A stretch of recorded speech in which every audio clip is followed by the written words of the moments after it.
La pregunta número 7, donde el paciente obeso con niveles de ACTH y cortisol aumentados. ¿Cuál es la posibilidad diagnóstica? Si tengo un paciente que su ACTH está elevado, tengo que pensar que es una formación tumoral o hiperplástica productora de ACTH a nivel de la pituitaria. O de lo contrario, tiene que prevenir el hipotálamo, donde el CRH está incrementado produciendo más ACTH. O en otros casos es una fuente de CRH externa, por una neoplasia, o una fuente de ACTH externa. De esta forma, el nivel de ACTH y el cortisol aumentado, ¿no?, determinan que la probabilidad de la elección sería la enfermedad de Cushing, cuando es el tumor en la hipófisis el causante de ACTH incrementado y secundariamente el cortisol aumentado. Que puede ser la secreción de ACTH ectópico, sí, pero en el ACTH ectópico esta sustancia vendría en concentraciones sumamente muy elevadas, ¿no? En la enfermedad de Addison el cortisol está disminuido y el ACTH está incrementado.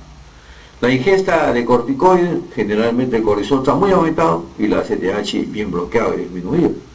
En un tumor suprarrenal productor de cortisol, igualmente el cortisol se eleva en concentraciones y hay una supresión a nivel pituitario, por lo tanto no se elevaría el ACTH. Es de esta manera que es la explicación más lógica a la elección de la opción C. La siguiente pregunta es, ¿se produce enfermedad de Addison por destrucción anatómica de la glándula?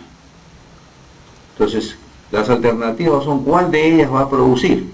Bien, la destrucción anatómica se produce cuando la anatomía natural normal se altera, y esto lo producen las enfermedades granulomatosas.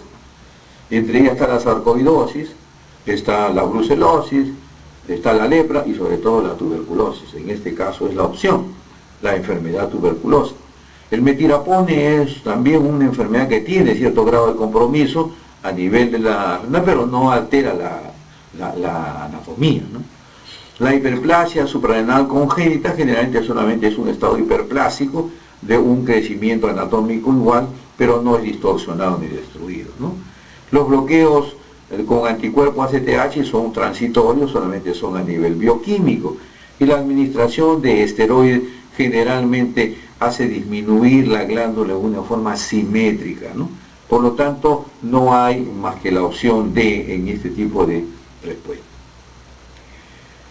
En la siguiente pregunta, en la enfermedad de Addison, ¿cuál de los siguientes hallazgos no es característico?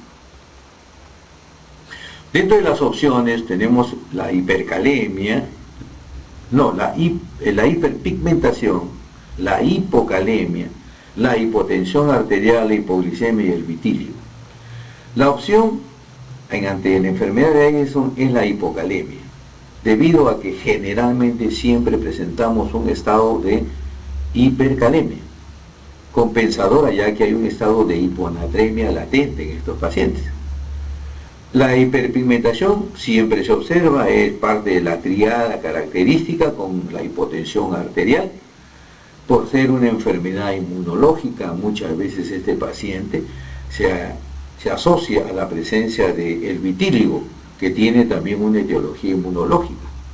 Y desde el punto de vista metabólico, el cortisol es necesario. Por eso se llama glucocorticoides, porque manejan justamente la regulación de la glucosa.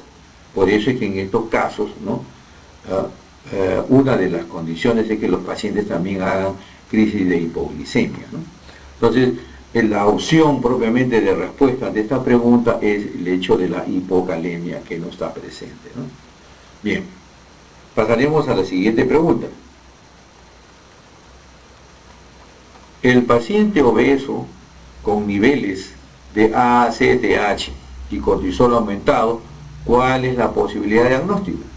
Esta posibilidad diagnóstica corresponde pues específicamente a la enfermedad de Cushing. Enfermedad de Cushing que es producido por un tumor a nivel de la pituitaria. Este tumor de la pituitaria se encarga de producir grandes concentraciones de ACTH que van a estimular y hacer crecer las glándulas suprarrenales de tal manera que se va a producir cortisol en sangre elevado, mayores de 20 miligramos por decilitro, concentraciones que van a ser cada vez mayores en relación a la mayor producción de ACTH. Por lo tanto, la opción en esta pregunta es la enfermedad de Cushing. Bien.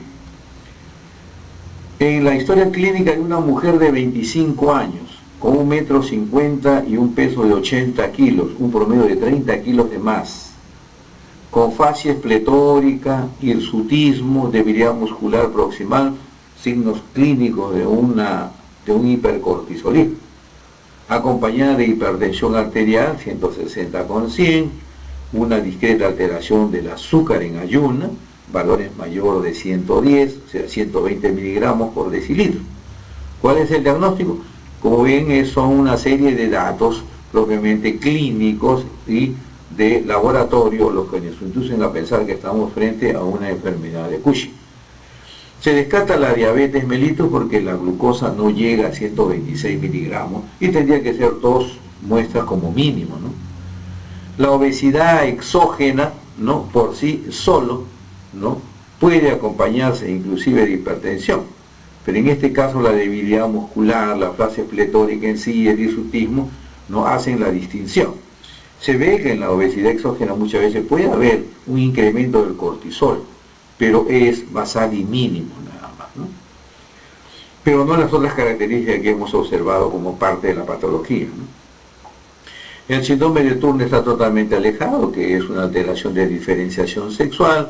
La polimiositis es un proceso inflamatorio, ¿no?, generalizado, que no tiene ninguna implicancia dentro de la respuesta, ¿no? Bien, vamos a continuar con la siguiente. Este es un varón de 28 años de edad que presenta episodios de cefalea, sudoración continua, palpitaciones hace 6 meses. Un tiempo de vida, ¿no?, y de enfermedad bastante cercano a la adultez, ¿no?, y es un tiempo muy rápido de enfermedad. Niega uso de droga, historia familiar de hipertensión arterial y presenta una hipertensión de 180/150. Es una hipertensión arterial en un joven. Por lo tanto, esta puede tener una implicancia de ser idiopática o una implicancia de ser específicamente endócrina. El resto del examen semiológicamente es normal. ¿Cuál será la presunción diagnóstica? Las palpitaciones es sinónimo de una acción de catecolaminas. La diaforesis, la sudoración, viene a ser también un cambio dentro de lo que viene a ser determinado como elemento importante premonitor, ¿no? Y sobre todo el hecho de tener cefalea. Las cefaleas muchas veces son pulsátiles, son continuas, ¿no?, están muchas veces acompañadas de esta sudoración y palpitaciones, lo que nos inducen a pensar que existe pues adrenalina o noradrenalina como causa propiamente diagnóstica, ¿no? Por lo tanto, pues la opción A, que es el fenocrisoma, es lo que más se adecua. Una enfermedad de Cushing puede presentar cefalea, puede presentar diaforesis y discretamente palpitaciones con hipertensión arterial, pero generalmente hay otros signos más llamativos que no se observan en este caso, ¿no? La crisis tirotóxica nos daría quizás un cuadro muy parecido debido al que es un estado de hiperbeta-adrenergismo. Entonces, este paciente puede muy bien también tener este cambio, ¿no? Pero en sí lo que se está observando como hipertensión arterial sí sale del entorno, ya que en las crisis tirotóxicas muchas veces los pacientes tienden a tener diferenciales aumentadas, incrementadas, ¿no?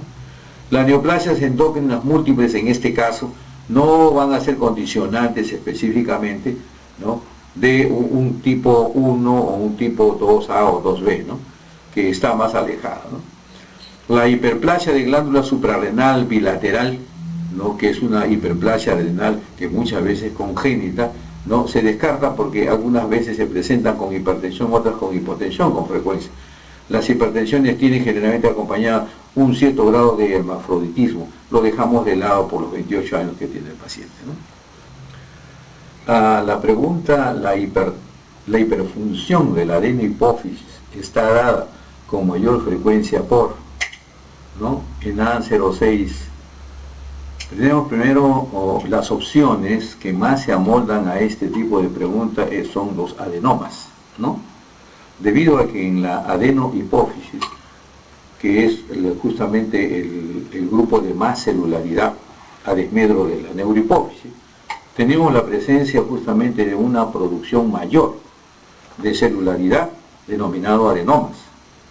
Estos adenomas se caracterizan por ser microadenomas y macroadenomas y tienen como finalidad producir cada vez una concentración mayor de hormonas. Hay un grupo de adenomas que son los macroadenomas, no funcionantes. Entonces, este adenoma puede ser funcionante o no funcionante. La hiperfunción se descarta solamente por sí solo, ¿no? Los traumas, un trauma generalmente da un corte y un trauma podría generar solamente una patología, como es la patología de la prolactina, la hiperprolactinemia por ruptura de sus factores inhibidores o los haces neurales, ¿no? Los carcinomas generalmente ocupan espacio y hacen que la glándula se vaya comprimiendo y no es generalmente un causal, ¿no?, de una hiperfunción. Las metástasis producidos por un tumor muy lejano podría ser el causante de una hiperfunción adrenal, pero esto es muy relativa, es raro, porque generalmente siempre también la neoplasia va a ocupar otro espacio más semejante pues a lo que puede ser un trauma como una hemorragia, ¿no? Por eso es que no hay una posibilidad más que la opción de la letra B, ¿no? En la pregunta, ¿cuál de las siguientes alternativas no corresponden a una acromegalia, ¿no? Sabemos que todos los pacientes acromegalios tienen macroglosia, crecimiento de la lengua, pues debido a la infiltración de este material propio que regula la hormona del crecimiento. El aumento de volumen de las manos como parte del crecimiento de partes blandas también está inmersa en esta opción. El prognatismo sí es una mandíbula que sale hacia adelante, ¿no? Y el crecimiento longitudinal de los pies no se produce, salvo que esto sea una gigantoacromegalia, que no es la opción, porque solo en el gigantismo o en el crecimiento normal hay un crecimiento longitudinal de los pies. Por eso es que dentro de estas opciones, hasta ahora la letra D es la que no tendría una opción de no corresponder a la acromegalia, ¿no? El hipertiroidismo es una alteración propiamente también, ¿no?, de una malformación congénita que se asocia a trastornos de diferenciación. Por lo tanto, para esta pregunta la respuesta correspondería pues al crecimiento longitudinal de los pies visto en acromegalias juveniles, pero se llamarían gigantismos, más no acromegalias porque estas se dan específicamente en el estado de la adultez. Entonces, de esa forma se da bien claro un espacio de acromegálico frente a gigantes, pero hay algunas áreas que se llaman gigantoacromegalias y de ahí es donde considerar el crecimiento longitudinal de ellos, ¿no?